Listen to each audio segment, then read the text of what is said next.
de lo que es la liberación interna y externa, después la liberación,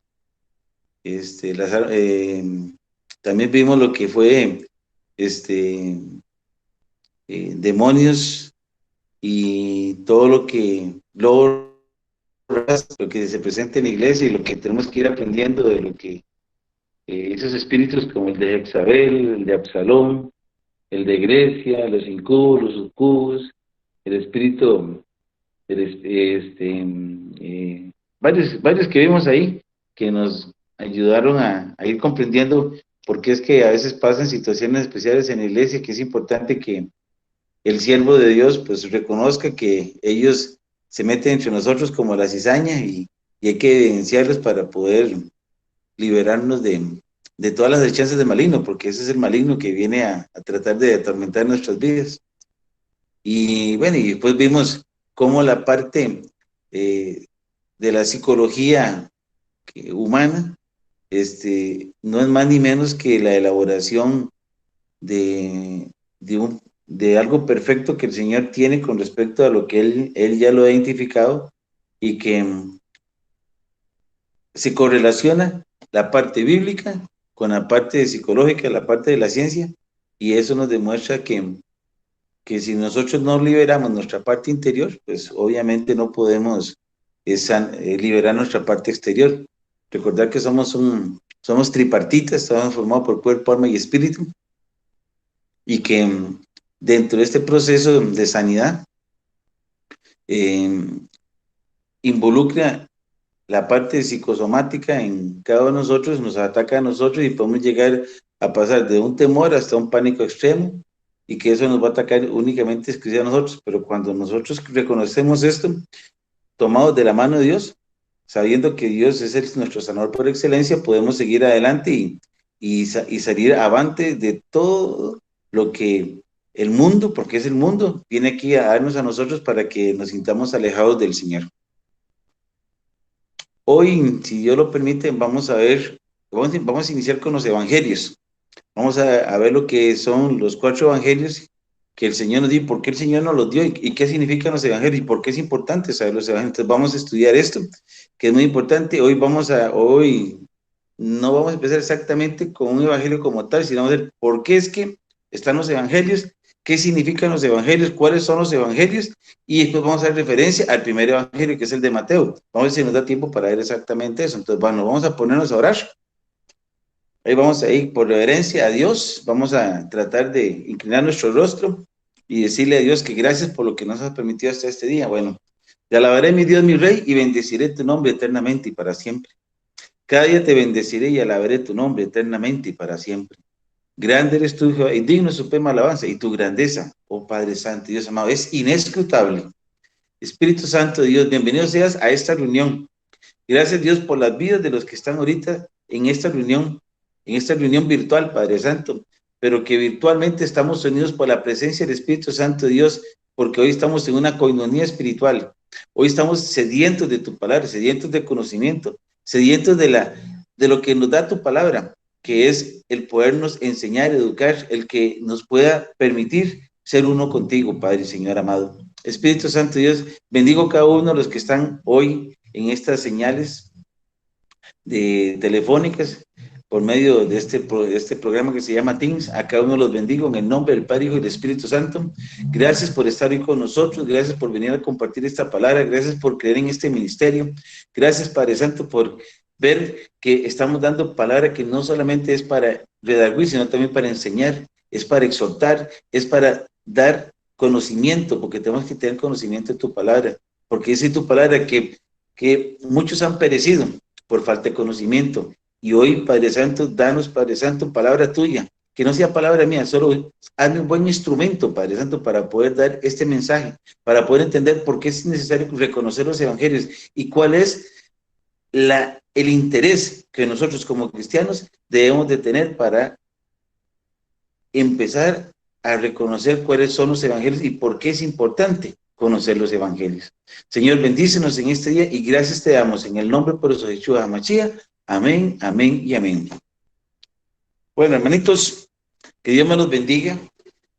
Vamos a empezar hoy con una enseñanza que creo que es muy importante que todos sepamos, porque todos hemos oído hablar de los evangelios, el de Mateo, el de Marcos y el de Lucas y el de Juan. Y muchas personas tienen, teólogos tienen muchísimas formas de ver las escrituras. Y eso lo que nos hace notar nosotros el por qué es importante cuando empezamos a leer la Biblia, por qué es importante conocer los evangelios. ¿Qué significan los evangelios? ¿Y por qué no hacernos una pregunta? ¿Por qué Dios nos dejó los evangelios? ¿Cuál era el interés que tenía Dios de dejarnos nuestros evangelios? ¿Por qué utilizó a estos 4 hombres? ¿Por qué Él quiso que en los evangelios solo se escribiera lo que está escrito? Porque es importante reconocer que lo que lo escribieron fueron 4 personas distintas en distintos momentos, pero todos se correlacionan, y eso es muy importante. No fue que se unieron y estuvieron en una misma mesa, como la mesa que yo estoy aquí, y dice, bueno, yo voy a escribir esto, yo voy a escribir otro, y vamos a hacer algo para que todo coincida. No, no, no fue así. Ellos entre tanto lo hicieron, y el primero fue, según los teólogos, el primero que se hizo fue, que es el más largo de todos, por cierto, es el de Mateo. Entonces, eh, la pregunta que hicimos, ¿por qué Dios quiso dejarnos los evangelios? Puede haber de 2 a 3 situaciones que creo yo que podrían ser. Una es para proporcionarnos una descripción más completa de Cristo, de Yeshua HaMashiach. O sea, Dios lo hizo con el fin de que sepamos quién era su Hijo. Él quería que nos diéramos cuenta cuál fue la intención de haber mandado a su Hijo acá y que estuviera morando entre nosotros para que después, por causa de él, hoy nosotros estuviéramos en esta libertad que tenemos. Desgraciadamente, muchos seres humanos no han reconocido la importancia de Dios y aún siguen atados y están atados a las acechanzas del maligno. Ahí están, creyendo que estando en el mundo es la mejor opción y no es así. Otra segunda razón podría ser que nos permite verificar objetivamente la veracidad de sus relatos. ¿Y por qué esto? Porque, como se lo dije, lo escribieron 4 distintas personas en 4 distintos momentos. No fue que se unieron y se confabularon ellos para hacerlo esto, para que pareciera todo y hacer como un tipo de trinquete, por decirlo así, un tipo de, de maniobra intelectual para poder hacer esto y que todos creyeran que es exactamente lo mismo porque los 4 tenían razón. No, y no fue así. Después lo vamos a ir viendo. Y por tercer punto de razonamiento es para recompensar a quienes son buscadores diligentes de la palabra. Porque cuando usted empieza a buscar la palabra, si usted lee Mateo, y después se va para Marcos, después para Lucas, y después para Juan, hay una correlación. Por eso es que los 3 primeros se llaman sinópticos, porque si se ponen en paralelo, si se une uno con otro, hay muchas similitudes, aunque con distintas formas de visión para hacerlas, porque fueron 4 hombres que lo hicieron. Por eso los 3 primeros se le llaman prácticamente son los evangelios sinópticos, que después más adelante lo vamos a demostrar el por qué es así. Entonces vamos con la primera razón. Digamos que la primera razón es proporcionarnos una descripción más completa de Cristo. Vamos a ir a 2 Timoteo 3:16, primeramente. 2 Timoteo 3:16. Porque es importante andar por toda la palabra. 2 Timoteo 3:16. Por eso estamos ahorita leyendo y darnos cuenta el por qué es importante conocer la palabra, porque es importante que nos vayamos. Y dice así, 2 Timoteo 3:16 y 17. Y vea qué hermoso lo que dice. Toda la escritura, no solamente está hablando de los evangelios, es toda la escritura, desde Génesis hasta Apocalipsis. Toda la escritura es inspirada por Dios y útil para enseñar, para redarguir, para corregir y para instruir en justicia, a fin de que el hombre de Dios, o sea, nosotros, sea perfecto, enteramente preparado para toda buena obra. O sea, ¿qué es lo que nos quiere enseñar la palabra? La palabra lo que nos quiere que nosotros seamos enteramente preparados para toda buena obra. Entonces, desde este punto de vista, los evangelios, el evangelio, todos los evangelios y toda la palabra de Dios toda la palabra de Dios que está aquí en la Biblia, entonces se utilizó en la esencia de que nosotros fuéramos preparados para toda buena obra, para que fuéramos útiles, para que nos pudieran enseñar, para redarguir y para corregir. Eso nos enseña la palabra. Usted se mete en alguna palabra y muchas veces esa palabra lo exhorta, o lo enseña, lo educa, lo transforma. Y esa otra persona le puede hablar de otra manera. O sea, tiene una gran manera, una multiforma de ser para que, dependiendo de aquella persona, le pueda llenar de alguna situación especial. Entonces decimos que se utilizaron autores distintos, que eran humanos, con diferentes trasfondos y personalidades para llevar a cabo sus propósitos a través de sus escritos. Cada uno de los autores de los evangelios tenía un propósito diferente detrás de su evangelio. Y para cumplir esos propósitos, cada uno enfatizó diferentes aspectos de la persona y el ministerio de Jesucristo. Vea qué interesante. Dependiendo de cada uno se enfatizó de una manera, pero al final estaban hablando del mismo. Y como les dije, no fue que se reunieron los cuatro y se pusieron a escribir, y dijeron, yo voy a escribir de esta forma, y ellos no, fue que lo hicieron de una manera llena, inspirada por Dios, porque fue Dios que inspiró a cada uno, no fue que a ellos se les ocurrió escribirlo, no, fue Dios el que nos inspiró. Y fue por lo que ellos vivieron, porque ellos estuvieron ahí, y estamos hablando de Mateo, estamos hablando de Lucas, estamos hablando de Marcos y estamos hablando de Juan. Ellos cuatro estuvieron con el Señor y ellos cuatro vieron lo que sucedió de distintas maneras y lo escribieron para que al final fuera exactamente lo mismo. Entonces vamos con Mateo para una referencia pequeña. Mateo estuvo escribiendo para una audiencia hebrea. Él escribió a los hebreos, a los gentiles, y uno de los propósitos de su evangelio era mostrar mediante la genealogía de Jesús y el cumplimiento de las profecías del Antiguo Testamento que él era el Mesías largamente esperado y por lo tanto debía ser creído. Pero dice la palabra que a lo suyo fue y los suyos lo rechazaron. El énfasis de Mateo está sobre Jesús como el rey prometido, el hijo de David. Eso es lo que, como una síntesis, en Mateo eso es lo que dice, que él era el hijo prometido, era el hijo de David, quien se sentaría para siempre sobre el trono de Israel. Vamos a Mateo 9, 27 y 21, 9. Vamos a Mateo.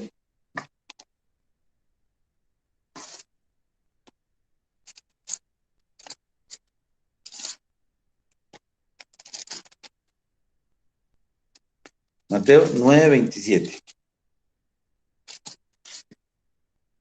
Mateo 9, 27.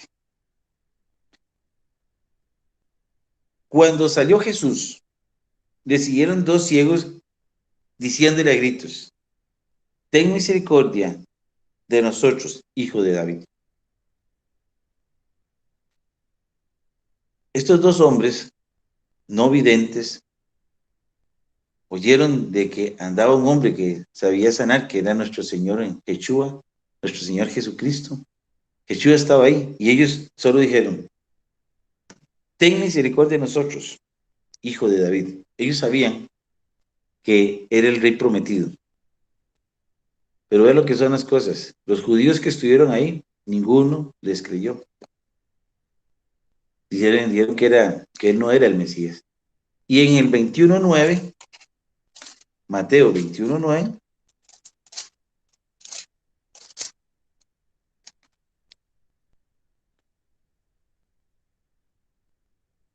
Mateo 21:9, dice, y la gente que iba delante y la que iba detrás aclamaba diciendo, Hosana al Hijo de David, bendito el que viene en el nombre del Señor, Hosana en las alturas.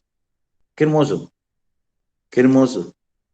Por eso, vea que si nosotros empezamos a leer la palabra, podemos decir, Él es el Hijo de David. Podemos decir, Hosana al que viene. Hosana al Hijo de David, bendito el que viene en el nombre del Señor. Entonces, esto nos hace a nosotros comprender de la importancia de empezar a entender por qué los evangelios están. En Mateo, Él nos hace la observación de que veamos de que Él es el Rey prometido, que es el Hijo de Él, pero nos transporte desde la parte genealógica de Él, de cómo empezó, que eso más adelante cuando ya veamos en sí el Evangelio de Mateo, vamos a describir poco a poco cómo fueron cada uno de los versículos y capítulos que él estuvo escribiendo. En Marcos, ahora vamos al apóstol Marcos, que era un sobrino de Bernabé, y eso nos podemos dar cuenta en Colosenses 4:10. Vamos a Colosenses 4:10. Porque tenemos que estar completamente seguros de por qué sabemos que él es, que él realmente, si es de verdad esto. Un sobrino, Marcos es un sobrino de Bernabé. Y dice así, Colosenses 4:10.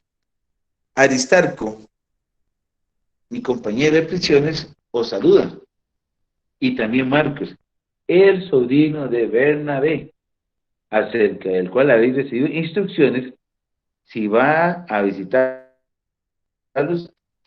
Esto nos enseña, pues es importante conocer la Biblia, porque la Biblia nos enseña, nos educa y no miente. Vea que está diciendo que quién era Marcos, un sobrino de Bernabé.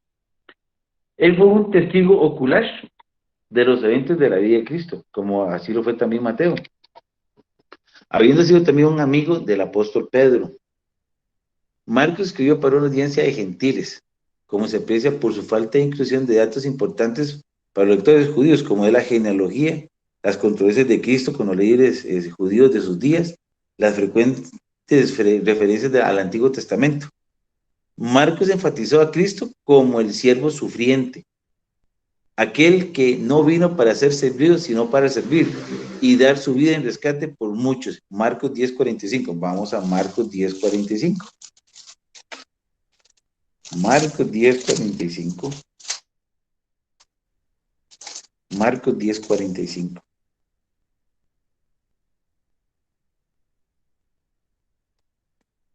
Y en Marcos 10:45 dice, porque el Hijo del Hombre no vino para ser servido, sino para servir y para dar su vida en rescate por todos. Él vino a servirnos. Él vino a servirnos a cada uno de nosotros. Y a veces nosotros, ¿por qué no sabemos servir? Porque no nos hemos identificado con la misión redentora de nuestro Señor. Porque parte de su misión redentora era el venir a servirnos a nosotros. Por eso, cuando usted empieza a leer y empieza a entender la palabra de Dios, entonces usted empieza a obtener un don de servicio, porque la palabra lo está instruyendo. Si el que es poderoso entre los poderosos, el sublime, el perfecto, el príncipe de paz, vino a servirnos a nosotros, ¿por qué nosotros no vamos a servir? Esa es la importancia de ir conociendo aspectos que tienen cada uno de los evangelios. Por eso debemos sentarnos a educarnos con los años para conocer quién fue nuestro Señor Jesucristo. Porque dice, sed santos como yo fui santos. Él fue un apartado del mundo. Y así tenemos que ser usted y yo, apartados del mundo. Ahora vamos con Lucas, el evangelista Lucas, que era el médico amado. Eso lo podemos ver en Colosenses. Ahí mismo en Colosenses.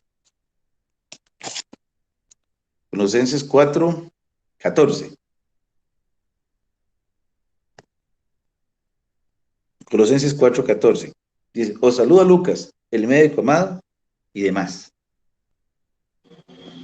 ¿Ok? El evangelista Lucas era el médico amado.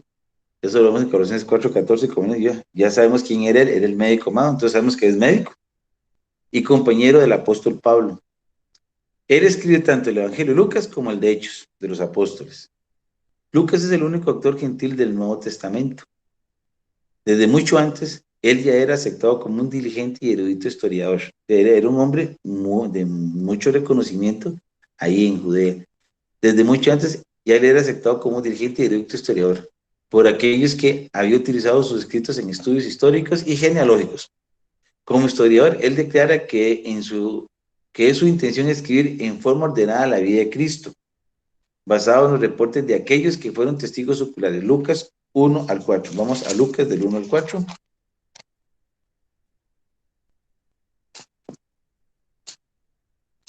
Lucas del 1-4. Lucas del 1-4. Dice, puesto que ya muchos hemos tratado de poner en orden la historia de las cosas que entre nosotros ha sido ciertísimas, tal como nos las enseñaron los que desde el principio lo vieron con sus ojos y fueron ministros de la palabra, me ha parecido también a mí después de haber investigado con diligencia todas las cosas desde su origen, escribírtelas por orden, excelentísimo Teófilo, para que conozca la verdad de las cosas en las cuales ha sido instruido.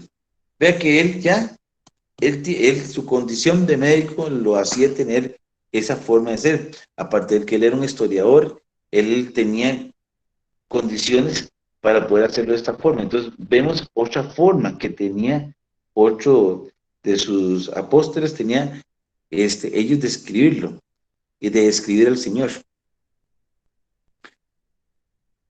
Como él escribe específicamente para el beneficio de Teófilo, aparentemente un gentil de cierto rango, su evangelio fue redactado teniendo en mente a una audiencia gentil, y su intención es mostrar que la fe cristiana está basada en eventos históricamente confiables y verificables. Ve que importante, cuando nosotros hacemos el estudio teológico, no solamente se hace un estudio teológico, sino también se hace un estudio histórico. Y dentro del estudio histórico se van a documentos hechos por la parte secular. Estoy hablando de los documentos romanos, los documentos de ese tiempo, por decir Roma, donde decía que hubo estas situaciones, y entonces se puede unir o comparar si es cierto lo que está diciendo aquí con respecto a lo que habla la historia. Y normalmente son históricamente confiables y verificables, porque se pueden verificar en documentos que no solamente son la Biblia, sino documentos históricos de las distintas sociedades que estuvieron en ese momento. Con frecuencia Lucas se refiere a Cristo como el Hijo del Hombre, enfatizando su humanidad, y comparte muchos detalles que no se encuentran en los relatos de los otros evangelios. Por eso que todos son distintos. Ahora vamos al Evangelio de Juan. Escrito por Juan el Apóstol, es diferente a los otros 3 evangelios y posee un gran contenido teológico, referente a la persona de Cristo y el significado de la fe. Como les dije anteriormente, los 3 primeros evangelios se llaman evangelios sinópticos, por su contenido y su estilo similar, y porque ellos ofrecen una sinopsis de la vida de Cristo. El Evangelio de Juan comienza no con el nacimiento de Jesús o su ministerio terrenal, sino con la actividad y características del Hijo de Dios antes de haberse hecho hombre. Juan 1.14. Vamos a Juan 1.14.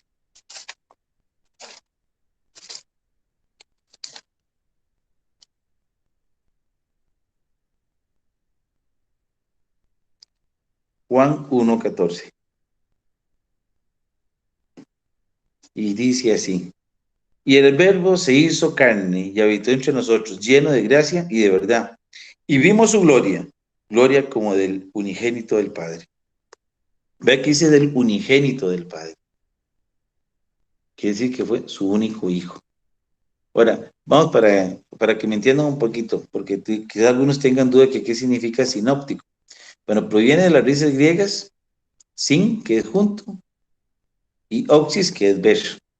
La palabra sinóptico indica que los contenidos de estos 3 evangelios pueden disponerse para ser vistos juntos, como les dije anteriormente, en forma vertical y paralelamente o en sentido horizontal. Esto permite apreciar las grandes coincidencias que existen entre uno y otro, para que ustedes vean y lo más importante es que sepan que no fueron escritos en el mismo tiempo, fueron en distintos momentos, con ciertos años de diferencia uno entre otros, pero para que vean que no fue escrito por hombres, fue escrito por hombres, pero fue puesto por Dios en cada uno de ellos lo que tienen que escribir. Y eso hace que la Biblia nos manifieste a nosotros que siempre es un libro creíble, un libro que no se equivoca, un libro que siempre es elocuente, es un libro que nosotros podemos leer bajo la presencia del Espíritu Santo y nos va a educar, nos va a enseñar, nos va a exhortar. Es un libro que nos va a manifestar su presencia. Por eso es importante ir conociendo cada uno de ellos. El Evangelio de Juan enfatiza la deidad de Cristo, como se aprecia en su uso de frases como el Verbo era Dios, que está en Juan 1.1, el Salvador del mundo, que está en Juan 4.42, el Hijo de Dios, que se repite varias veces, Señor y Dios, que está en Juan 28. El Evangelio de Juan, Jesús también afirma su deidad con muchas declaraciones de yo soy. Lo más notable entre ellas está en Juan 8:58. Vamos a Juan 8:58.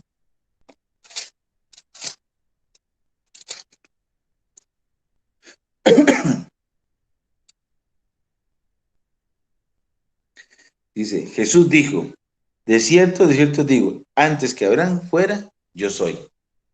Ahí vemos el yo soy.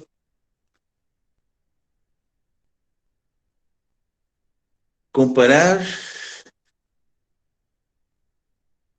eso fue una nota mía, perdón. En Éxodo, comparemos con Éxodo 3 y 14. Éxodo 3 y 14. Para que lo comparemos eso, para que veamos de dónde viene. Éxodo 3.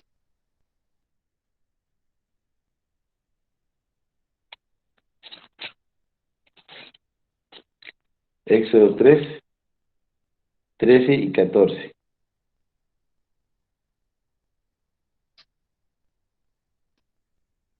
Dice así, dijo Moisés a Dios, yo voy a los hijos de Israel y les digo, Jehová, el Dios de vuestros padres, me ha enviado a vosotros. Me preguntarán, ¿cuál es su nombre? Entonces, ¿qué le responderé? Respondió Dios a Moisés, yo soy el que soy. Y añadió, así dirás a los hijos de Israel, él me envió a vosotros. Entonces, para que vea la referencia que tenemos con respecto a Juan 8:58, donde dice, Jesús le dijo, de cierto les digo, antes que Abraham fuera, yo soy. Entonces, para que veamos la relación que hay en con respecto a la Biblia.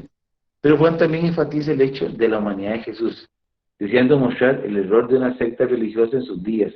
Los gnósticos, quienes no creían en la humanidad de Cristo, la explicación de Juan, los gnósticos son los que creen, tienen el conocimiento de la verdad, y solo una verdad que tienen ellos, para que sepan quién eran los gnósticos, entonces no creían que él era el Cristo, el Mesías. La explicación de Juan sobre su propósito principal para escribirlo está casi al final de su evangelio. Hizo además Jesús muchas otras señales en presencia de sus discípulos, los cuales no están escritos en este libro, pero estas se han escrito para que creáis que Jesús es el Cristo, el Hijo de Dios, y para que creyendo tengáis vida en su nombre. Juan 20, del 30 al 31. Juan 20, del 30 al 31, que es casi el último,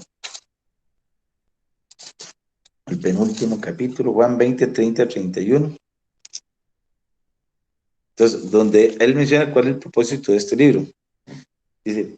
Dice, la explicación de Juan sobre su propósito principal para escribirlo está casi al final de su evangelio. Dice, que es aquí en Juan 20, del 30 al 31. Hizo además Jesús muchas otras señales en presencia de sus discípulos, los cuales no están escritas en este libro, pero estas se han escrito para que creáis que Jesús es el Cristo, el Hijo de Dios, y para que creyendo tengáis vida en su nombre. Qué hermoso, qué hermoso. Entonces, como hemos visto, entonces tenemos 4 evangelios: Mateo, Lucas, Marcos y Juan. En muchos estudios teológicos se dicen que a veces ese orden puede haber cambiado, pero vamos a detallarlo como lo tenemos en la Biblia nosotros, en ese orden. No nos vamos ahorita a meter en que fue primero el de Lucas en lugar del de Marcos o viceversa, pero no antes es Mateo, Marcos, Lucas y Juan. Así que el tener 4 diferentes y aún así precisos relatos sobre Cristo, observa diferentes aspectos revelados sobre su persona y ministerio. Cada relato, cuando es añadido a los otros 3, se asemeja a un hilo más de diferente color entretejido en un tapiz que forma un cuadro más completo de aquel que está más allá de toda descripción. Y mientras que nunca comprenderemos enteramente todo acerca de Jesucristo, como está en Juan 20:30, a través de los 4 evangelios podemos conocerlo lo suficiente para apreciar quién es Él y lo que ha hecho por nosotros, para que podamos tener vida a través de la fe en Él. Entonces, vean la importancia de ir entendiendo los evangelios. Los cuatro tienen aspectos reveladores sobre la vida de la persona y el ministerio de nuestro Señor Jesucristo. Cada relato se fue escrito en distinto momento, fue escrito bajo la unción del Espíritu Santo por cuatro hombres distintos. Y reconozcamos, porque estamos hoy aprendiendo, y el que lo sabe, pues lo esté refrescando, y el que no lo sabe hoy lo está conociendo. Estos tres primeros se llaman los evangelios sinópticos. ¿Qué significa eso?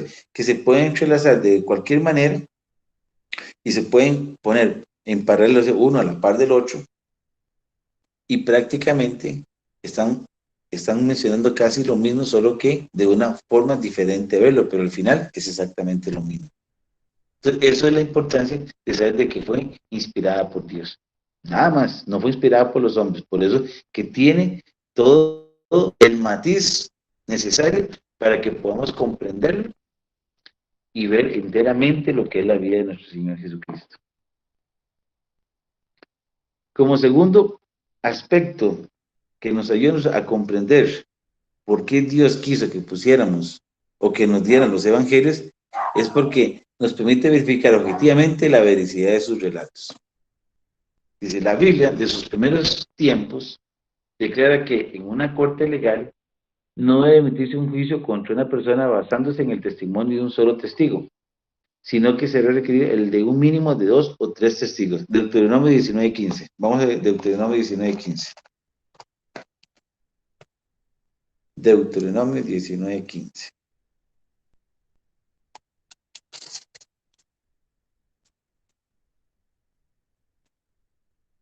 Deuteronomio 19:15. Nos dice, no se tomará en cuenta un solo testigo contra alguien en cualquier delito ni en cualquier pecado, en relación con cualquier ofensa cometida. Solo por el testimonio de 2 o 3 testigos se mantendrá la acusación. Ahora, ¿por qué es que ponemos esto? No es que están acusando a nadie, sino que los evangelios, hay 4 evangelios. Quiere decir que son 4 personas que están declarando, que están mencionando a un individuo, en este caso nuestro Señor Jesucristo, y están escribiendo su obra mientras estuvo aquí en la tierra. En el momento que el Señor empezó a hacer el reclutamiento de ellos y empezaron a caminar con ellos y vieron todo lo que Él hizo mientras estuvo en ese ministerio de 3 años y resto. Entonces nos damos cuenta en esos 4 evangelios que se escribieron de distinta forma, pero al final son reseñas prácticamente iguales de lo que está pasando. Entonces, de esta manera, teniendo diferentes relatos de la persona y ministerio eterno de Jesucristo, nos permite evaluar la precisión de la información que tenemos concerniente a Él. Vamos a ver un análisis. Hay un especialista que es una autoridad de una corte legal que se llama Simon Greenleaf. Él nos dice esto: una bien conocida y aceptada autoridad en lo que constituye la evidencia confiable del Señor examinó los 4 evangelios desde una perspectiva legal. Estoy hablando de una forma legalista, si queremos verlo de esta forma, de esos 4 evangelios. Y ver lo que dice. Él notó que el tipo de testimonio de los testigos oculares, ¿quiénes son? Mateo, Lucas, Marcos y Juan, ellos 4,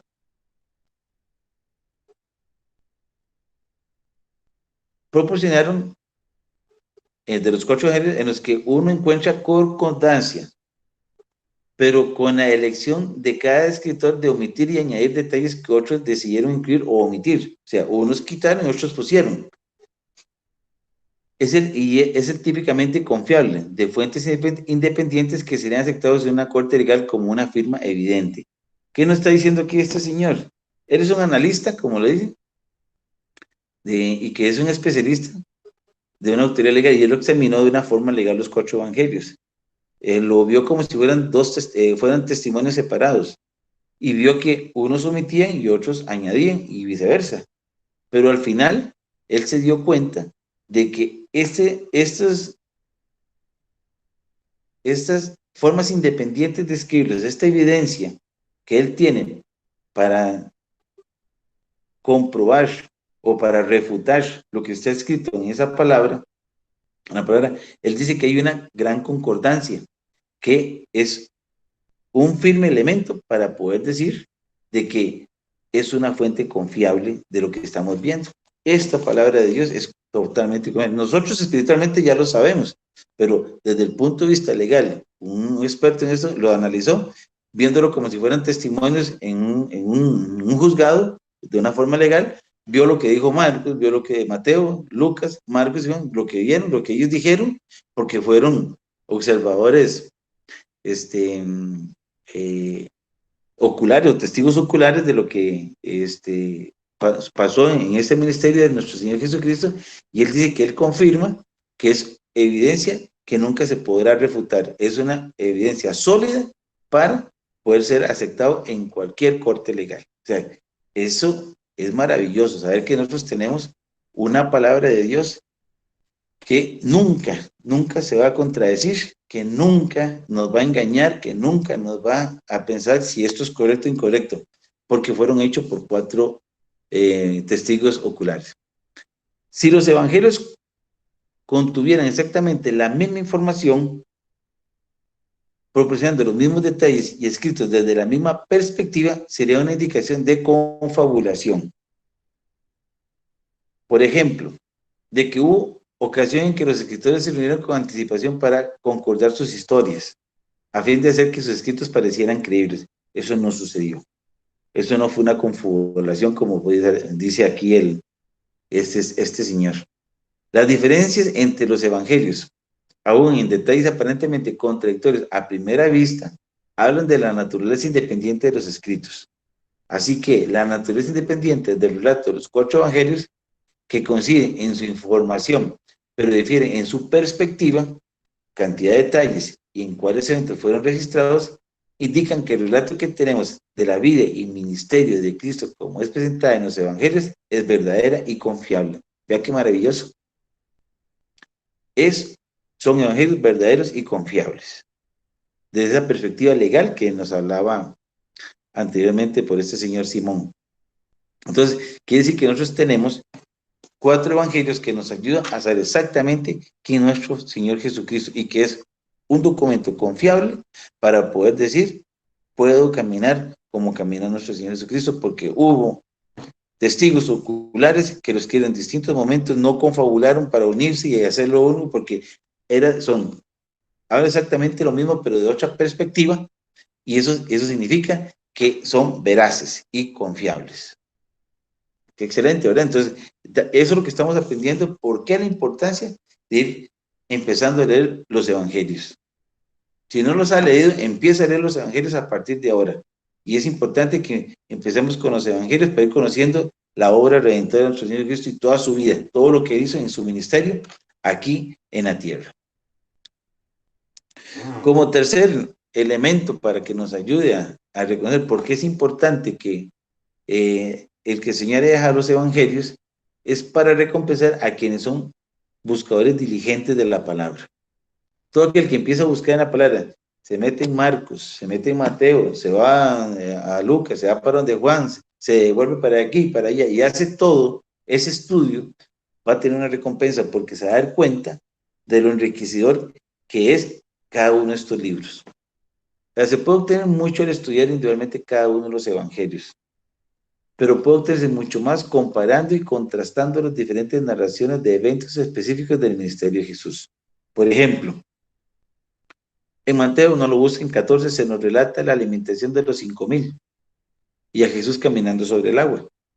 En Mateo 14, 22, se nos dice que Jesús hizo a sus discípulos entrar en la barca e ir delante de él a la otra ribera, entre tanto que él despedía a la multitud. Uno podría preguntarse, ¿por qué hizo esto? No se da una razón aparente en el relato de Mateo, pero cuando lo combinamos con el contexto dado en Marcos 6, vemos que los discípulos habían regresado de echar fuera demonios y sanar a la gente a través de la autoridad que él les confirió cuando él los envió de 2 en 2. Y ellos habían regresado con egos inflados, ¿no? Olvidando su lugar y listos para ir a Jesús. En Mateo 14, 15 Así que al enviarlos por delante, ya anocheciendo, a la otra orilla del mar de Galilea, Jesús les reveló dos cosas. Mientras ellos luchaban contra el viento y las olas en su propia autosuficiencia, hasta las primeras horas de la mañana, que se ve en Marcos 6, del 48 al 50, comienza a ver que primero, no puede hacer nada para Dios dependiendo de su propia habilidad. Eso nos está enseñando la palabra. Y dos, nada es imposible en tanto que acuden a Él y viven dependientes de su poder.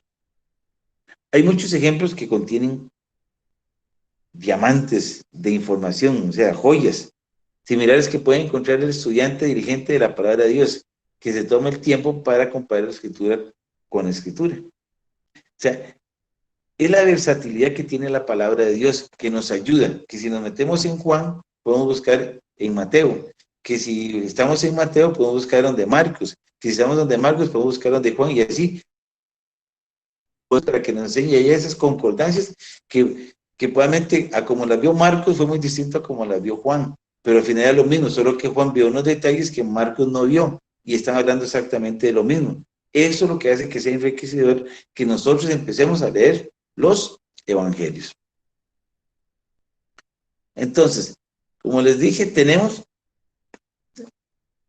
tres cosas importantes de saber por qué Dios nos quiso dejar los evangelios.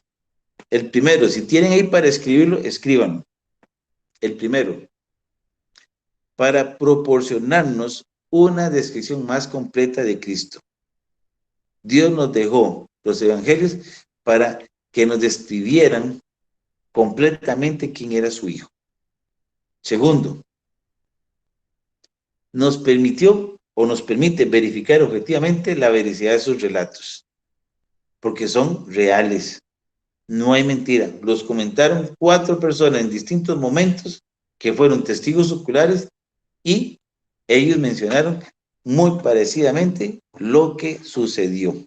Desde otra perspectiva, pero prácticamente nos está hablando exactamente lo mismo. Y tercero, que esto es para nosotros, nos recompensa cuando empezamos a escudriñar la palabra.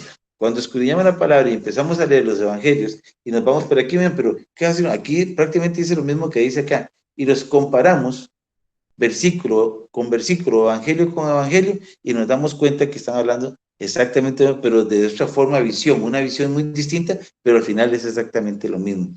Lo cual es que sea todo real, veraz, que no haya mentira ni haya variación en lo que se está diciendo. Todo fue relatos de testigos oculares. Entonces, por eso fue que Dios, según hemos estudiado esto, Dios quiso que nosotros tuviéramos estos evangelios fue precisamente por esta situación. El primer evangelio que nosotros tenemos es el evangelio de Mateo. Una vez que terminamos el antiguo pacto, el Antiguo Testamento como se conoce, pero es el antiguo pacto, y cuando empezamos con el nuevo pacto, terminamos, el antiguo pacto lo terminamos con Malaquías, y posteriormente empezamos con Mateo, que es el primer evangelio. El nuevo pacto, o el Nuevo Testamento, para los que no saben qué hay que decir mejor, nuevo pacto, el nuevo pacto lo inicia con el libro de Mateo. Cuando a usted le hayan regalado un Nuevo Testamento, el primer libro que ustedes van a leer, que es el libro del Evangelio, es el libro de Mateo. El Evangelio según Mateo. Ahora, ¿quién fue Mateo en la Biblia? Y eso es lo que vamos a aprender ahorita. Entonces ya sabemos por qué por qué nuestro Señor Jehová, Yahweh, quiso dejar el Evangelio. O quiso que hubieran 4 evangelios. Porque era importante que hubieran 4 testigos oculares de lo que estaba sucediendo. Porque él mismo en su palabra, para que no se contradice, él no podía poner solamente a uno, porque no se puede confiar en una sola, no porque no fuera confiable, sino porque la gente iba a empezar a dudar de que si era cierto eso, pero entonces pone a 4, según nos enseña en Deuteronomio, siempre que se quiere dar a entender si lo que está ocurriendo es veraz, tiene que haber de 2 a 3 testigos, pero tuvimos 4, el Señor fue todavía mucho más allá de lo que en la ley decía, digo, no, de 2 a 3, pues digo, él puso 4, y eso nos hizo a nosotros entender de que lo que se está diciendo es real y es verdadero. Bueno, ¿quién fue Mateo en la Biblia? Bueno, Mateo en la Biblia era uno de los discípulos de Jesús, todos sabemos sobre eso. En el Evangelio de Mateo, junto con los Evangelios de Lucas, Juan y Marcos, es una historia inspirada y por tanto precisa y verdadera acerca de la vida de Cristo. Su Evangelio es el más largo de los 4 y algunos estudiosos creen que fue el primero que se escribió. Bueno, pero ¿quién era Mateo? Bueno, antes que Mateo se convirtiera en discípulo de Cristo, él era un cobrador de impuestos, un publicano. O sea, era un bichito malo. Era uno de los que se aprovechaba de eso para cobrar más y hacerse rico a costillas de sus propios paisanos, de sus propios congéneres, de sus propios... Y él era un cobrador del pueblo romano. Entonces él se aprovechaba y si Roma cobra 2 denarios, él cobraba 3, y 2 eran para Roma y 1 era para él. Entonces, él fue ese tipo de persona. Entonces, era un cobrador de impuestos o publicano en la ciudad de Capernaum, que lo vemos en Mateo 9:9. Vamos a Mateo 9:9. Mateo 9:9. Y dice así, saliendo Jesús de allí, en Mateo 9:9. Saliendo Jesús de allí vio un hombre llamado Mateo, que estaba sentado en el banco de los tributos públicos y les dijo, sígueme. Él se levantó y lo siguió. ¡Wow! ¡Qué poderoso! ¡Qué convicción de parar al Señor, de que ver en un publicano, solamente lo vio y le dijo, levántate y sígueme, y él le obedeció. Y a veces nos cuesta a nosotros ser obedientes, ¿verdad? Nos dicen las cosas y no nos movemos de algún lado. Dios dice, haga esto y usted no lo hace porque no cree. Entonces ve lo que dice. Y vamos al 10:3 también. Mateo 10:3.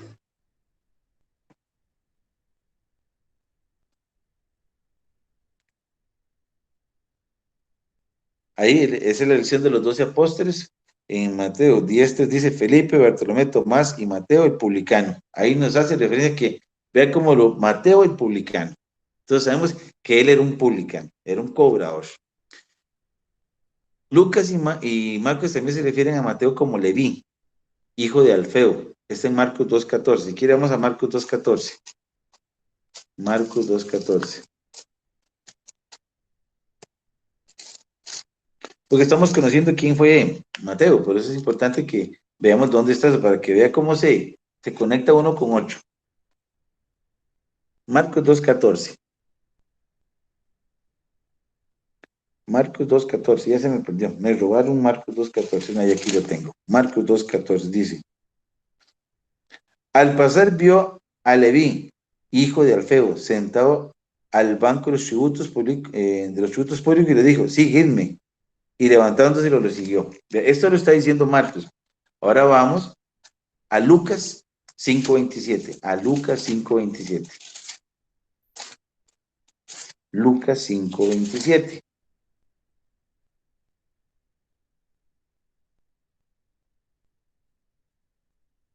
Lucas 5:27. Después de estas cosas salió y vio un publicano llamado Leví, sentado al banco de los tributos públicos y le dijo, seguidme.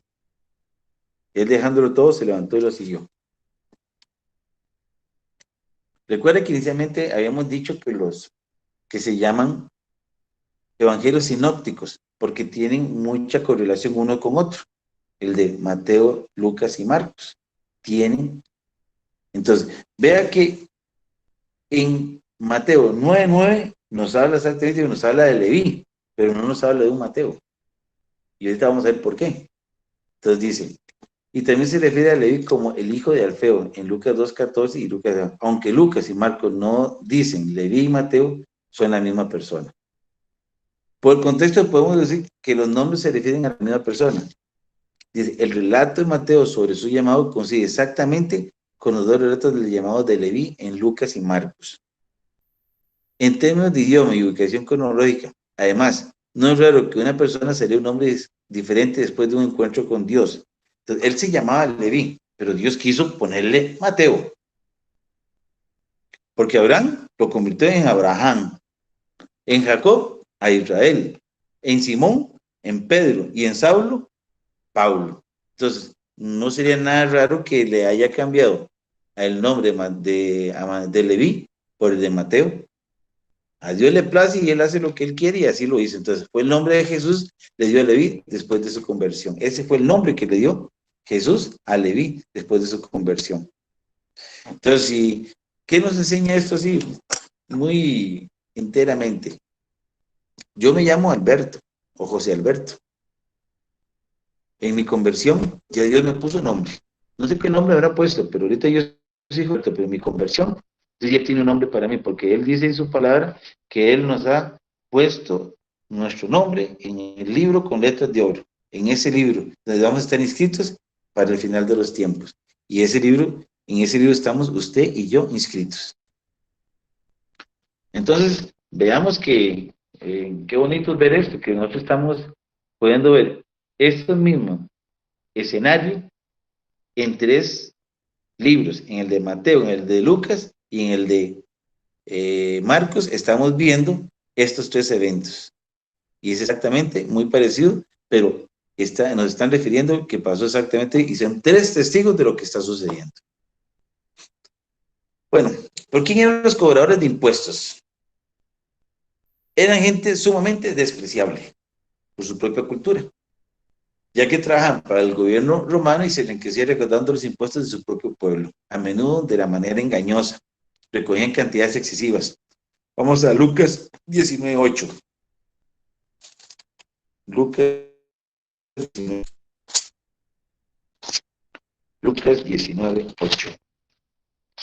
Lucas 19:8. Lucas 19:8. Entonces Zaqueo, puesto en pie, dijo al Señor, Señor, la mitad de mis bienes doy a los pobres, y si en algo he defraudado a alguien, le devuelvo cuadruplicado. Vea que aquí, cuando nos hablan de la historia de Zaqueo, cuando Jesús, es para que vea que Zaqueo también era un publicano. Zaqueo tenía esa forma de ganarse de forma deshonesta, muchas cantidades de dinero. Entonces, aquí nos hace una referencia de que quién eran esos publicanos, que tenían, dice, Señor, la mitad de mis bienes doy a los pobres, y si en algo defraudó a alguien, le devuelvo cuadruplicado. O sea, él sabe que él lo hizo, y él tiene que volver todo. Bueno, para que ustedes vean de dónde venía ese cobrador de impuestos que era Leví, que después lo conocemos como Mateo. Es probable que Mateo haya sido adinerado, ya que Lucas dice que Leví organizó un gran banquete en su casa para Jesús y había mucha compañía de publicanos y de otros. Lucas 5:29. Vamos a Lucas 5:29. Lucas 5:29. Ya que estamos caminando por la palabra y sobre todo por los evangelios, para que veamos las correlaciones que tienen. Lucas 5:29. Y dice así, Leví, que ya sabemos que es Mateo, le hizo un gran banquete en su casa. Y había mucha compañía de publicanos y de otros que estaban en la mesa con ellos. Voy a seguir leyendo el 30. Los escribas y los fariseos murmuraban contra los discípulos diciendo, ¿por qué coméis y bebéis con publicanos y pecadores? O sea, publicano y pecador era exactamente sinónimo de pecado, era lo mismo. Publicano y pecador era decir, es lo mismo. Entonces, para que vean quién era Mateo. La élite religiosa veía a los cobradores de impuestos tales como Mateo como gente muy pecadora. Tan pecadores que incluso pasar tiempo con ellos podría inmediatamente empañar la reputación de una persona buena. Mateo 9, del 10 al 11. Mateo 9, del 10 al 11. Vamos a Mateo. Mateo 9, del 10 al 11. Mateo 9, 10, 11. Mateo 9, 10, 11. Mateo 9, 10, 11. Dice, aconteció que estando él sentado en la mesa, en la casa, muchos publicanos y pecadores que habían llegado se sentaron juntamente a la mesa con Jesús y sus discípulos. Cuando vieron esto, los fariseos dijeron a los discípulos, ¿por qué come vuestro maestro con los publicanos y pecadores? Cuando Jesús estaba sentado en la casa de Mateo con muchos publicanos, los fariseos cuestionaron a los discípulos respecto a la lección que Jesús había hecho acerca de los que lo acompañaban.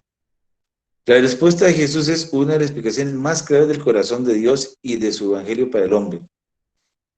En Mateo 9, del 12 al 13, okay, Mateo 9, del 12 al 13, Mateo 9, del 12 al 13,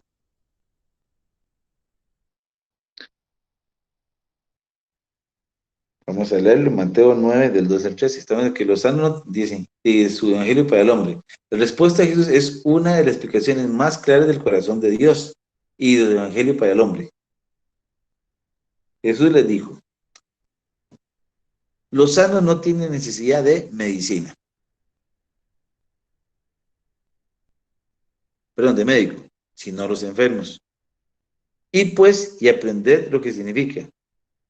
Misericordia quiero y no sacrificio, porque no he venido a llamar a los justos, sino a pecadores al arrepentimiento.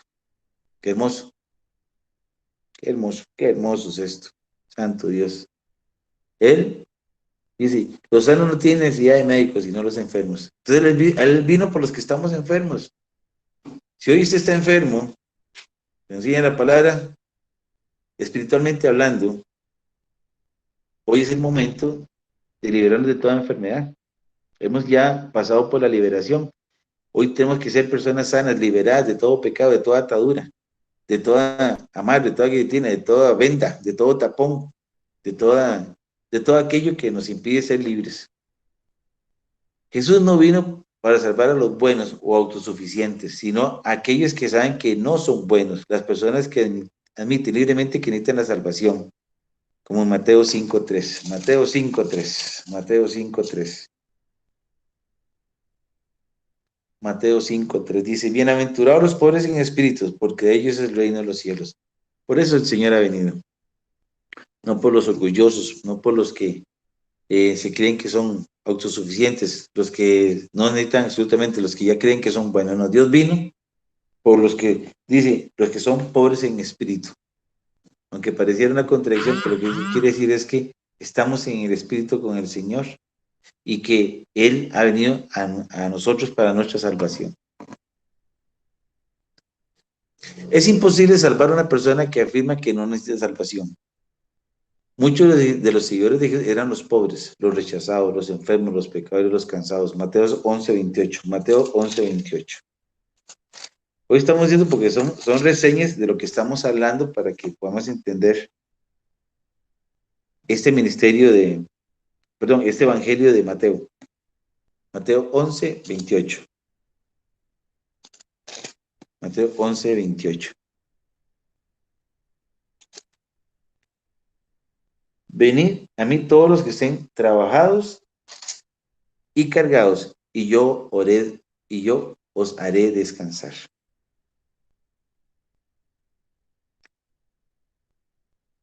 Él nunca los condenó, sino que los perdonó y los alentó.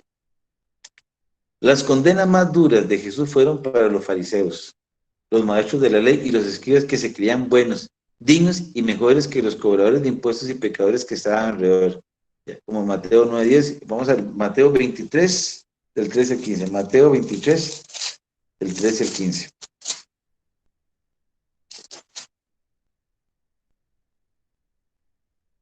Mateo 23, del 13 al 15. Ve qué bonito es empezar a entender el por qué Mateo escribe y quién era Mateo. Y dice, pero hay de vosotros, escribas y fariseos hipócritas, porque cerráis el reino de Dios, porque cerráis el reino de los cielos delante de los hombres. pues ni entráis vosotros ni dejáis entrar a los que están entrando. Hay de vosotros, escribas y fariseos, hipócritas, porque devoráis las cosas de las vidas, y como pretexto hacéis largas oraciones, pero esto recibiréis mayor condenación. Hay de vosotros, escribas y fariseos, hipócritas, porque recorréis mar y tierra para hacer un prosélito, y cuando lo conseguís, lo hacéis 2 veces más hijo del infierno, lo hacéis 2 veces más hijo del infierno que vosotros. Santo Dios. ¿Ves? Él condenó severamente, y así nos hace en el libro de Mateo, el Mateo condenó severamente a los escribas y los fariseos, los dijo hipócritas. Entonces, Mateo fue uno de los cobradores de impuestos a quien Jesús salvó. Cuando Jesús lo llamó, Mateo inmediatamente dejó su puesto donde recaudó impuestos y siguió al Señor. Mateo 9:9. Ya lo hemos visto, Mateo 9:9. Saliendo Jesús de allí, vio un hombre llamado Mateo que estaba sentado en el banco de los tributos públicos y le dijo, seguidme. Él se levantó y lo siguió. Dejó, tras decir, la fuente de su riqueza. Dejó su posición de seguridad y comodidad para viajar, para disfrutar y eventualmente enfrentar el martirio. Dejó su antigua vida por una vida con Jesús.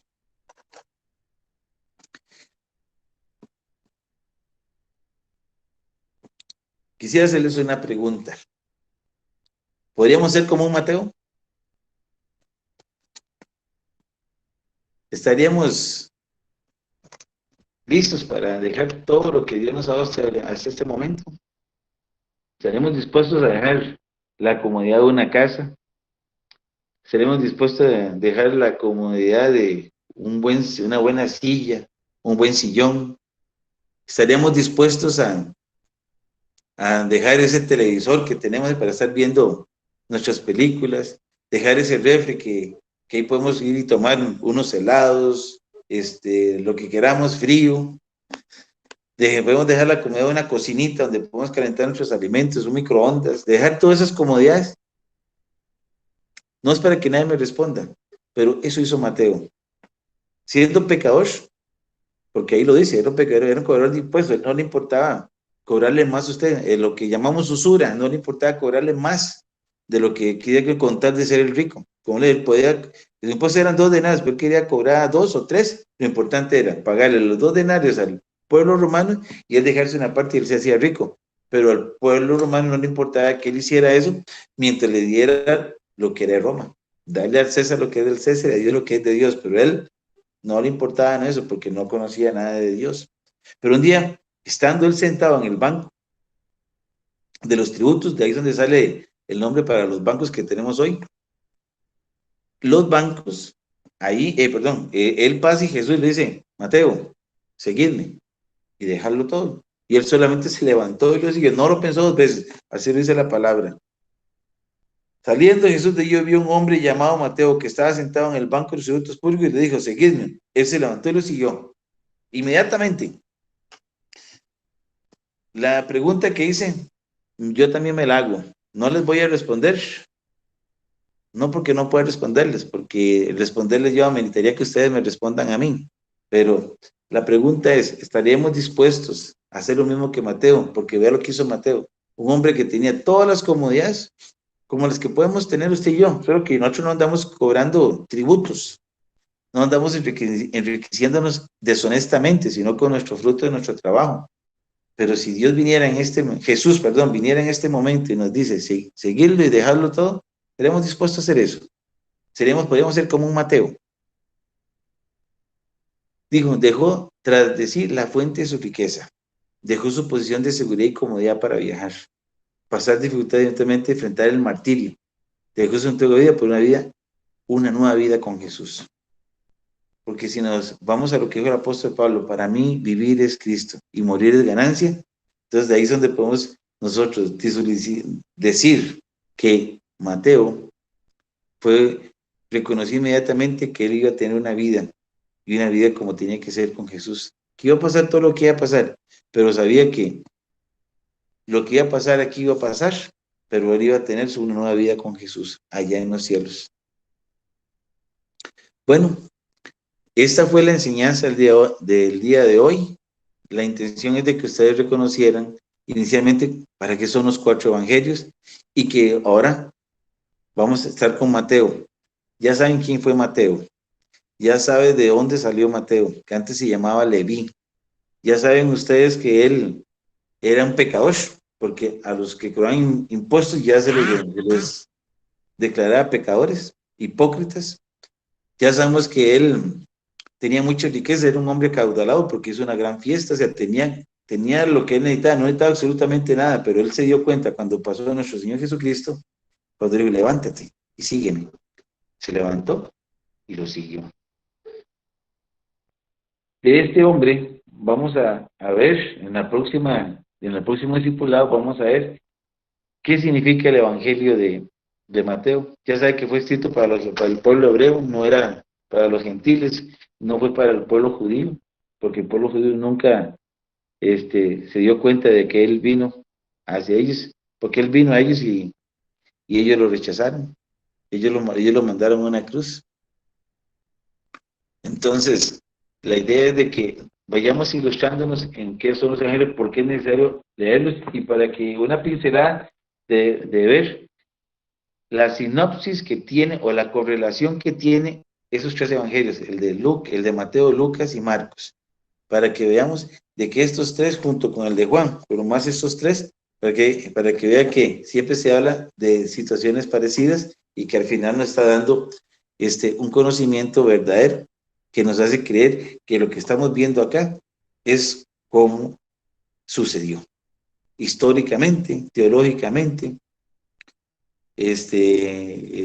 Estamos viendo que lo que se dio aquí, que pasó hace más de 2000 años, fue real y que ese hombre realmente vino a nosotros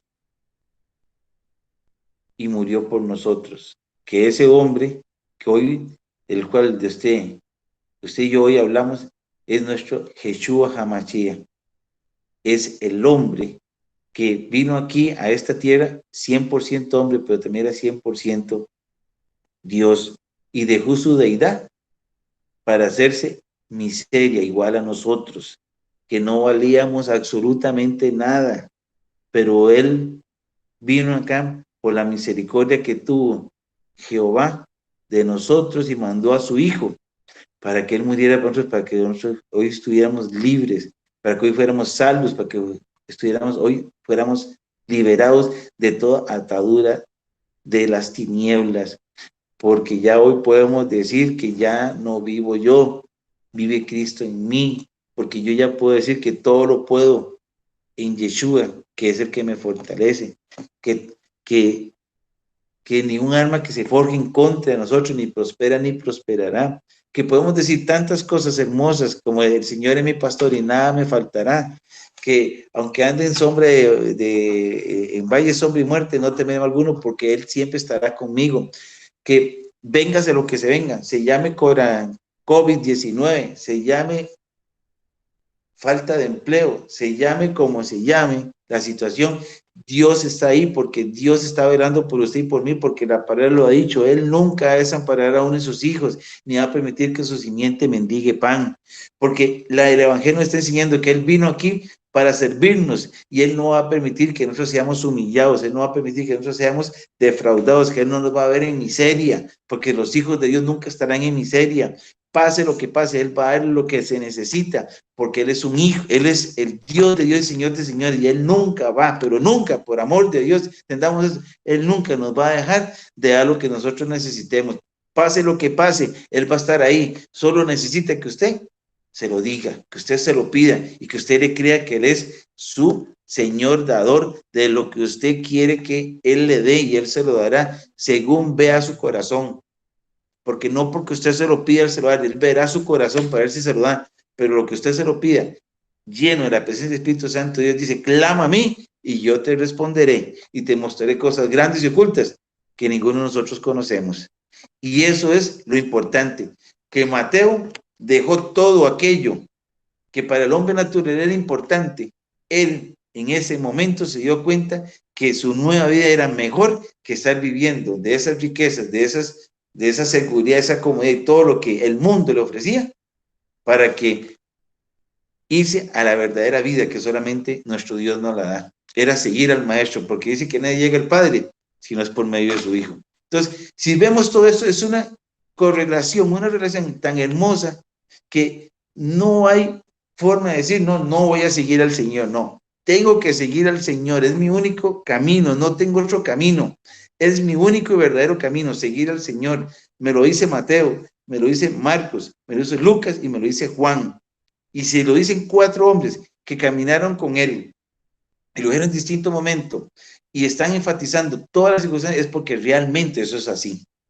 Prefirieron ir a morir como murieron, ser martirizados de la forma que fueron martirizados antes de seguir viviendo en las cosas del mundo, porque ellos sabían que si ellos seguían así, iban a tener una muerte eterna, era sufrimiento eterno.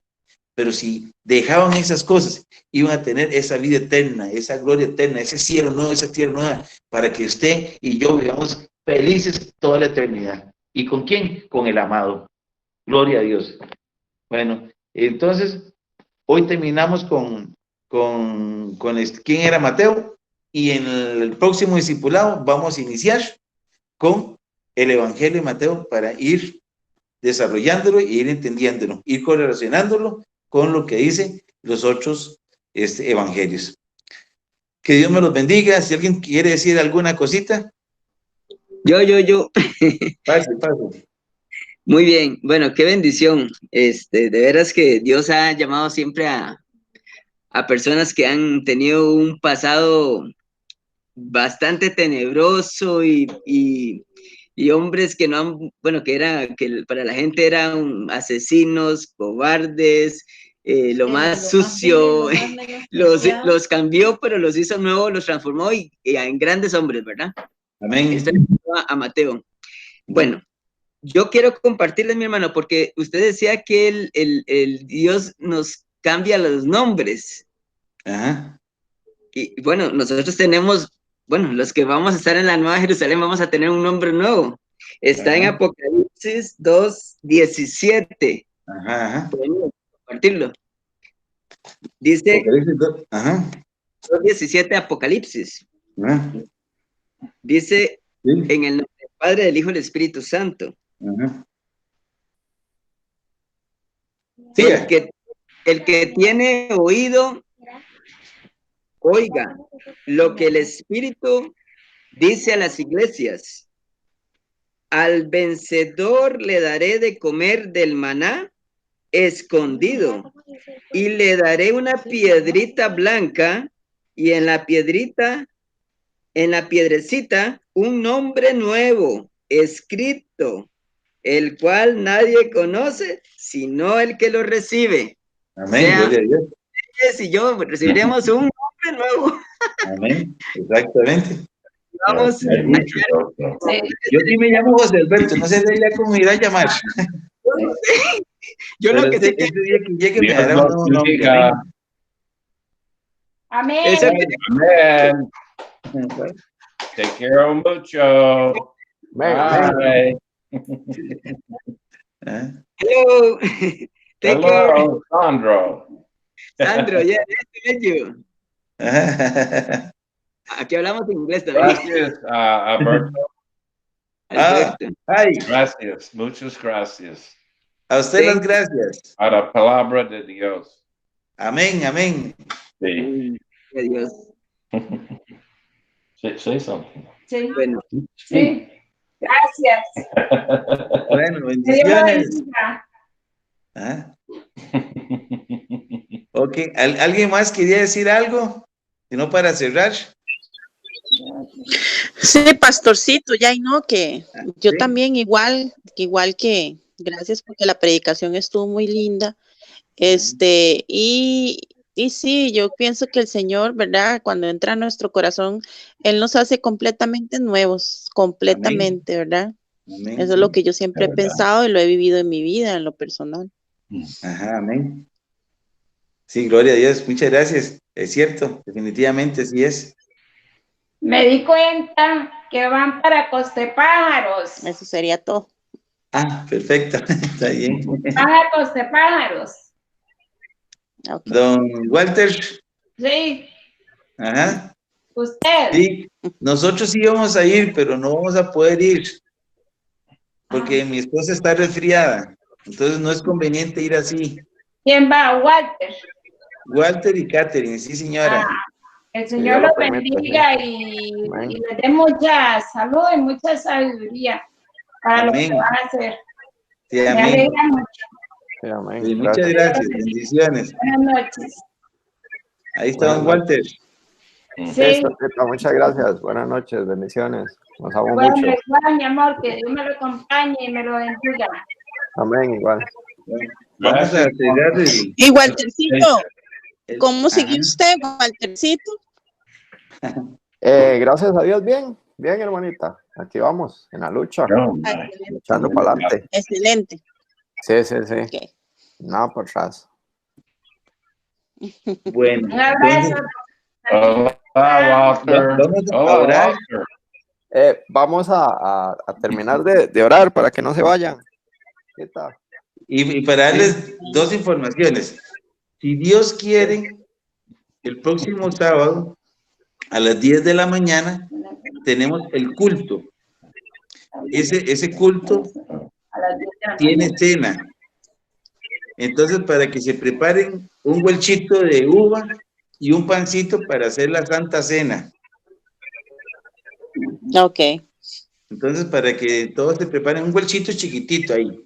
Y Muy entonces, bien. para que hagamos la Santa Cena ese día, para nuevamente, porque el mes pasado no lo pudimos hacer y entonces vamos a hacerlo inmediatamente para empezar este mes, bueno, transcurrir en este mes, porque ya vamos a la segunda semana, para transcurrir este mes bajo la presencia, como tiene que ser del Señor, y utilizar estos elementos para llenarnos más de su presencia, porque tenemos que recordar que Él decía que cada vez que lo hiciéramos, nos recordáramos de Él, y eso nos llena de su presencia. Entonces hay que hacerlo, si Dios quiere, ese día.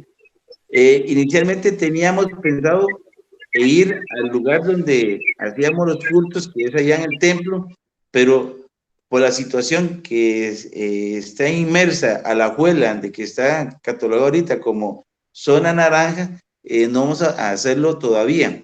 Vamos a esperar qué dicen las autoridades sanitarias y hacerlo un día por lo menos ahí. Entonces yo ahí me pongo de acuerdo con Walter, mi esposa, la pastora, y Catherine, que seríamos los que iríamos inicialmente, o aquellos otros que quisieran acompañarnos, ahí nos ponemos de acuerdo, pero aún vamos a mantener ese respeto ante las autoridades sanitarias que nos dicen lo que tenemos que hacer y hay que respetarlo.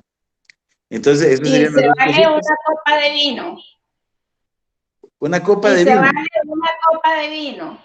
Sí, sí, Bueno, muy sí, temprano, está bien. pero Oh, my.